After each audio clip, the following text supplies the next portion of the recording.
नमस्कार आप सभी को। और वीडियो इम्पोर्टेंट है और इसको शेयर ज़रूर कर दीजिएगा जो बच्चे EMRs की प्रिपरेशन कर रहे हैं। 60 नंबर का आपके पेपर 1 में इन्होंने पूछा है। मैं कंप्लीट प्रिपरेशन की बात कर रही हूँ क्योंकि चैनल के ऊपर हम 60 नंबर के हिसाब से तैयारी करवा रहे हैं। ठीक है, वीडियो को 2x पे करके देख लीजिए अपने समय की बचत के लिए।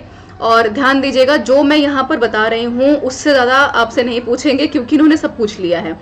ठीक है, दूसरी सबसे ज़रूरी बात यहाँ है कि लास्ट में मैं ये डिस्कस करूंगी कि EMRS से, कॉन्सेप्ट से, दर्शन रीजन से या फिर थ्योरी से कैसे सवाल बनते हैं। और लास्ट में आपसे एक सवाल भी है, फटाफट इसको कैप्चर करेंगे और समझेंगे कि EMRS का जो 60 नंबर का सिलेबस है जिसमें आपका क्या पूछा है। इन्होंने ये कह रहे हैं कि भैया हम आपसे टीचिंग एप्टीट्यूड पूछेंगे, फिर ये कह रहे हैं कि हम आपसे पेडागॉगी भी पूछेंगे। पेडागॉगी में क्या कह रहे हैं, केस स्टडी कह रहे हैं और साथ में कह रहे हैं कि जो आपका एक्सपीरियंशियल लर्निंग वाला पार्ट है, राइट।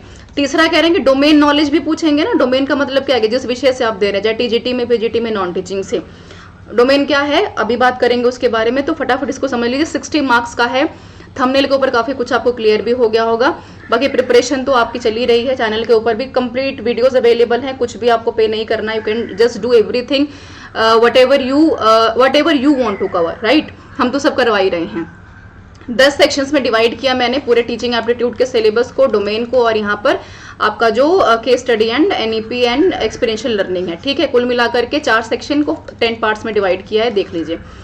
पहला पार्ट है इनका चाइल्ड डेवलपमेंट एंड पेडागॉगी। सब पढ़ेंगे। यहाँ पर सवाल बनने की संभावना कहाँ पर है, कैसे बन सकते हैं, जोड़ करके उसको भी देखेंगे, है ना। ये फर्स्ट पार्ट है। कह रहे हैं कि चाइल्ड डेवलपमेंट एंड पेडागॉगी, यानी पेडागॉगी भी है कि बच्चा बढ़ के रहा है तो उसको कैसे जोड़ करके देखेंगे पेडागॉगी से। NEP पूछेंगे, टीचिंग एप्टीट्यूड में पेडागॉगी, इवैल्यूएशन से सवाल बनते हैं। डोमेन सब्जेक्ट नॉलेज आपका इंपॉर्टेंट है। Depending on subject maths physics, क्या है डोमेन आपका, जिस भी विषय से आप पेपर दे रहे हैं अपना। ये आपका सिलेबस है जो आपने EMRS का, अगर आपके पास हार्ड कॉपी या सॉफ्ट कॉपी जो भी अवेलेबल है तो उसको एक बार देखिए। ये आपका सिलेबस है ना। And all case studies based on experiential activity based questions. ठीक है, तो हो गया इनका 1 2 3 4, ये यहाँ पर 4, दिस इज 5, राइट। तो 5 सेक्शंस में हम इसको बांट रहे हैं और 10 सेक्शंस में हम इसको आगे तोड़ेंगे। 5 यूनिट के 10 सब यूनिट्स बनाएंगे जो कि आप नेक्स्ट स्लाइड पे देखेंगे। शुरू करेंगे टीचिंग नेचर एंड कैरेक्टरिस्टिक्स से। तो टीचिंग में नेचर कैरेक्टरिस्टिक्स से सब पढ़ना है आपको। Meaning and concept of teaching, है ना। सवाल यहाँ से नहीं बनता है। Teaching versus instructional versus training and indoctrination, instruction से सवाल बनेगा। ये वाला पार्ट इंपॉर्टेंट है जहां पर ये एटीट्यूड वैल्यूज के ऊपर बात करते हैं। यहाँ से मस्ट सवाल पूछेगा। कहाँ से पूछेगा, अंडरस्टैंडिंग रिफ्लेक्टिव लर्निंग से। मेमोरी से सवाल नहीं आता है। यहाँ पर एक अंडरस्टैंडिंग समझिए कि मेमोरी से जब भी डायरेक्ट सवाल पूछेगा तो गलत ही होता है, वो काउंट नहीं होता है, उसको आप गलत ही ऑप्शन मान के चलिए। Then characteristics of effective learning जरूर पूछेगा यहाँ से। क्लैरिटी किसके ऊपर हो, आपकी इफेक्टिवनेस के ऊपर, फ्लेक्सिबिलिटी और एम्पैथी के ऊपर। टीचिंग आर्ट एंड साइंस, ये भी इंपॉर्टेंट है। तो इस चीज को ध्यान रखिएगा कि कैसे आप अपने सब्जेक्ट को पढ़ाएंगे, डोमेन वाले में कवर कर रहा है। पार्ट 2, लर्नर कैरेक्टरिस्टिक्स क्या है भाई। लर्नर सेंटर्ड आपकी अप्रोच होनी चाहिए। तो इंटेलिजेंस एप्टीट्यूड तो है ही, मोटिवेशन से सवाल बनेगा ही, IQ से सवाल बनेगा।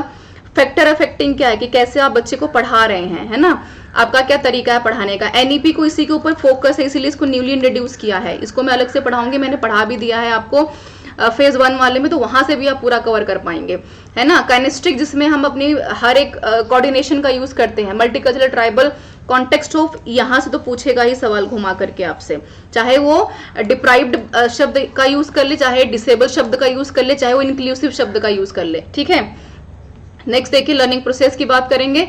Basic requirement of teaching learning, ये आपका पूरा पार्ट है। सवाल बनेंगे कहाँ से, है ना, सवाल बनेंगे रीइंफोर्समेंट से। स्किनर को जोड़ करके पूछेगा। यहाँ पर मेंशन भी है, ये थ्योरीज भी हम कवर करेंगे। RRB में भी कवर किया था तो, लेकिन दोबारा से पढ़ाऊंगी आपको। कंस्ट्रक्टिव से सवाल पूछेगा, यहाँ से सवाल पूछेगा। ट्रांसफर ऑफ लर्निंग में बहुत इंपॉर्टेंट है। रेडीनेस की जो हम बात करते हैं, कंस्ट्रक्टिविज्म इन क्लासरूम इंपॉर्टेंट है, स्टार मार्क करी हूँ, सिलेबस में सवाल ये बनेगा। एक्सपेरिएंशियल मेथड को जोड़ करके पूछेगा डोमेन वाले पार्ट से। नेक्स्ट देखिए अप्रोच की हम बात कर रहे हैं, है ना। अप्रोच क्या है भाई पढ़ाने का बच्चे को आपका, तो प्रोजेक्ट मेथड ये वाला इंपॉर्टेंट है, यहाँ से सवाल आएंगे ही आएंगे, है ना। एक्टिविटी बेस्ड लर्निंग जो मैंने सुबह डिस्कस किया था केस स्टडी में, जहां पर हम बात कर रहे थे प्रैग्मेटिज्म और नेचुरलिज्म की, सवाल यहाँ से बनेगा, इंपॉर्टेंट है। ICT तो खैर इसका एक अलग भी पार्ट है। ICT को जोड़ करके किससे पूछेगा, लर्निंग से, लर्नर से, टीचर से, टीचिंग एंड लर्निंग से, ठीक है, क्लास सेंटर्ड कैसे आप बना सकते हैं आईसीटी के थ्रू, इंक्लूसिव एजुकेशन में कैसे यूज होता है, ये सारी चीजें।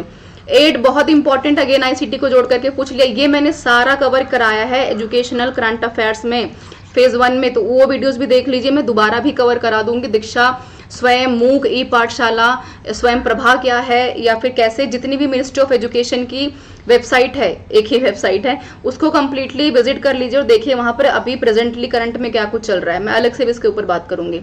नेक्स्ट है कि इवैल्यूएशन असेसमेंट के ऊपर बात करेंगे, मस्ट इंपॉर्टेंट है। ब्लूम के ऊपर पिछली बार भी सवाल बना था, ईसीसी अब हटा दिया है सीबीएसई ने, तो सवाल बनने की संभावना कम है, लेकिन आपको पता हो कि है क्या, कंप्रिहेंसिव होलिस्टिक की जो हम बात करते हैं, ठीक है।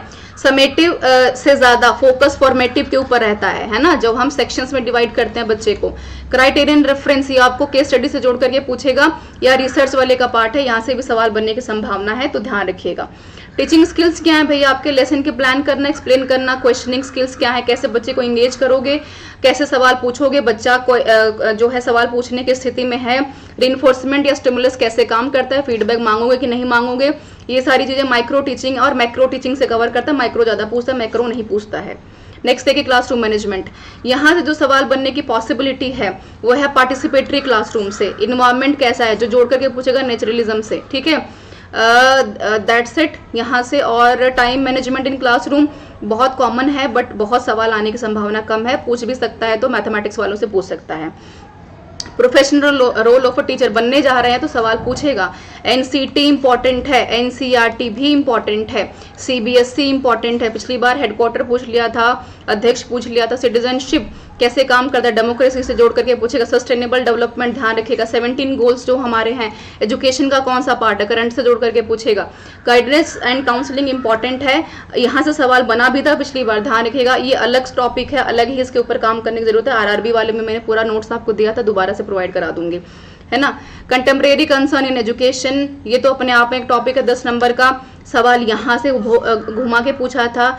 5 वाले में बाल वाटिका क्या है, कैसे जो इंगेज करोगे बच्चों को, या फिर मल्टी लैंग्वेजम क्या है, मदर टंग कैसे काम करती है, हिंदी को किस क्लास में मैंडेटरी किया है ना। जीईआर क्या है, ये सवाल बने थे पिछली बार, इस बार भी संभावना पूरी है। एनपीटीएल पूछ लिया, एनपीटीएल नहीं पूछेगा, है ना। एनसीईआरटी है यहाँ पर, एनसीटी है, ध्यान रखिएगा। टीचर को भी तो एजुकेट करोगे ना, ठीक है। ई पाठशाला मैंने बताई दिया, ग्लोबल सिटीजनशिप के ऊपर बात हो सकती है।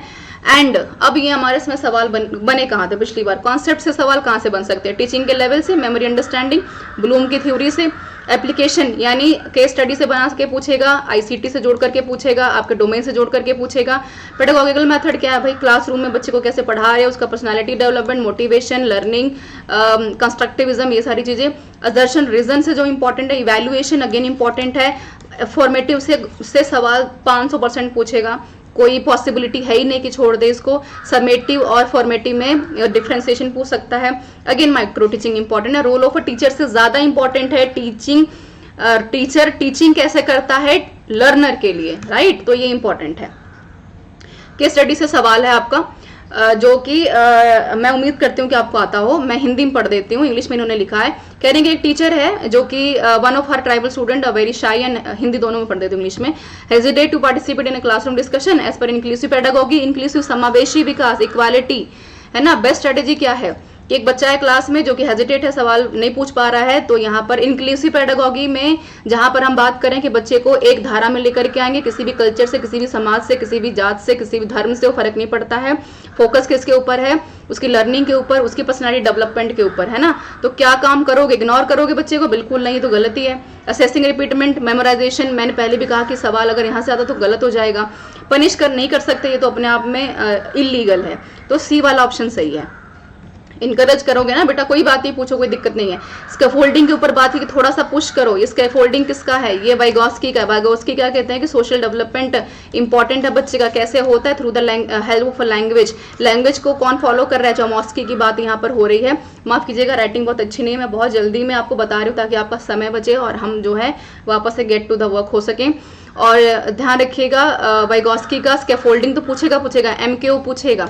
मोर नॉलेजेबल की हम बात करते हैं कि 2 साल का बच्चा भी लर्निंग करवा सकता है, राइट। स्कैफोल्डिंग थोड़ा सा पुश करना है। ZPD यहाँ पर एक जोन है जहां पर बच्चा लर्न कर पा रहा है कि उसको ये तो पता है कि 2 + 2 = जो है 4 होता है। अब उसको बताओ कि 4 × 4 कैसे कर पाएगा, तो थोड़ा सा पुश करना है, टेबल सिखाना है, काउंटिंग सिखानी है, ठीक है जी। तो EMRS फेज 1 का जो कोर्स है वो लॉन्च है, सब कुछ अवेलेबल है। थ्योरी सेक्शन सारी मैंने दे दिया, वीडियो कोर्सेज मैं यूट्यूब के ऊपर कवर कराऊंगी।